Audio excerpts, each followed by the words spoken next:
Hi, in this video I'll be demonstrating how to exchange and clean the SidePak impactors. So the impactor on the SidePak is this little plastic thing on the left hand side. It incorporates the inlet where the air comes in, is sucked into the SidePak, and it has a little device, a little mechanism inside that will filter out the particles. So as particles come in, they will not be able to go around the bend and they will slam into a little metal head, and thereby being filtered out. And this particular one will filter out everything above 2.5 microns. That's what it says on this little plastic piece. And there are other impactors in the kit that have PM2.5 size selection, or 1 micron or 10 micron size selection. So you can choose which one you want. Typically we will use PM2.5, and that's the standard one for most fine particle measurements.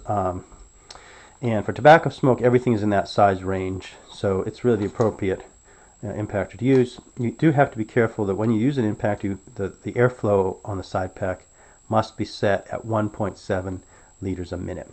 And I'll be showing how to do that airflow calibration in a different video. So to change out and clean the SidePaktor, change out and or clean the SidePaktor, you use the screwdriver that came with the SidePak kit. You would unscrew these two screws and pop off this little plastic piece. I've done that already on this other SidePak.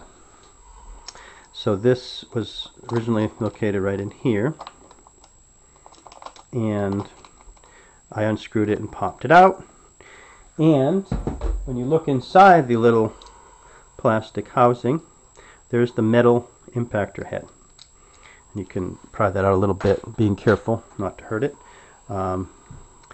And this top end here is where the particles come in and hit. So this needs to be cleaned periodically. I mean, it can get pretty dirty, even if only you measure for one day in a pretty dirty environment. It can get pretty dirty, so you really need to make sure you clean this periodically. You'll see the dirt on there when you open it up after you've been sampling in a fairly dirty area. So you can wipe it off with a tissue, and then you would take some of this grease that comes with the SidePak kit, impactor kit, and just take a little bit, touch your finger in there, and just put a tiny film of grease along the top of that impactor. You don't want too much, just enough to let the particles stick on there. And you also would like to put some around the outside here of the O-ring to make sure you have a nice seal on the impactor. Finally, you put this back into the plastic housing and put it back on to the SidePak, making sure that you tighten these screws. You don't need to tighten them very much, just enough to let it fit snugly onto the SidePak. And that's it. So anyway, thanks for listening. Bye.